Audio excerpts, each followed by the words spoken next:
Good morning. The word for you today. Today is Thursday, January 18th, and our devotion today is titled Set Other Things Aside and Serve. So today we're going to be reading the book of John, chapter 13. This is taking place during the Last Supper, and so this is starting in verse 3, and it says, Jesus knew that the Father had put all things under his power, and that he had come from God and was returning to God. So he got up from the meal, took off his outer clothing, and wrapped a towel around his waist. After that, he poured water into a basin and began to wash his disciples' feet, drying them with the towel that was wrapped around him. So I'll be honest, the very first time I ever read this story, I didn't understand what the big deal was. And if we're still being honest, most of the time when I hear it, I don't actually listen to what this story says. Now, there's a couple reasons for that. One is that it's such a ubiquitous story. It is such a central story to the Christian faith.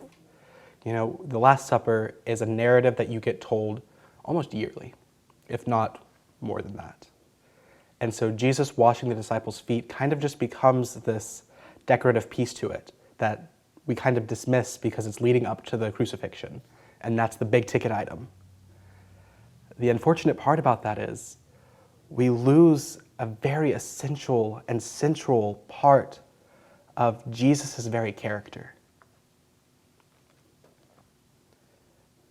In verse 3, it says that Jesus knew that the Father had put all things under his power.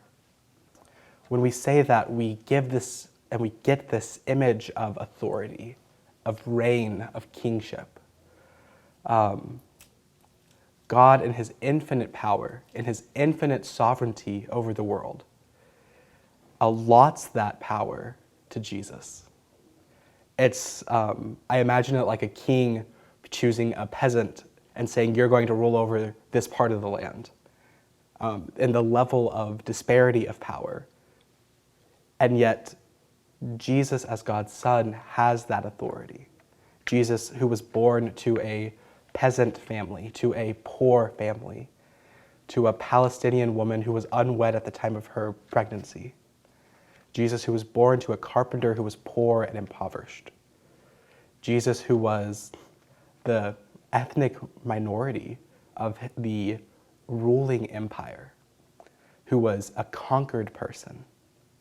That is the person that God gave all authority to.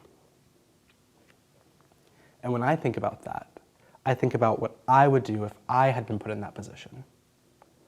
And I know that the power would go straight to my head.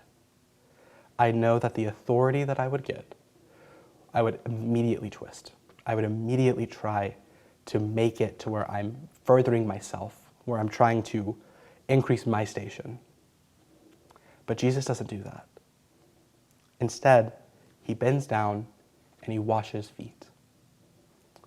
Now, this goes to the second part, why I think that we don't necessarily get as much of an impact out of this as we should. In our culture, feet are feet. Big whoop. In this culture, though, feet are a dirty part of the body that is not something that you want to mess with. Most people didn't have great shoes. If they did have shoes, they were open-toed. And so feet were dirty and grimy. They had layers upon layers of dust and dirt and who knows what else. And so it was the servant's job or the slave's job to clean the feet because it was the person who had the lowest standing. It was a task that was done because it had to be, not because people wanted to wash feet. And so for Jesus, the Lord, the one who has power to say, I'm willingly washing feet, is Jesus turning this concept of hierarchy on its head.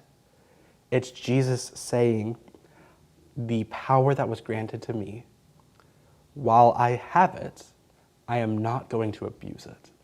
And in fact, I am going to act against power's very nature.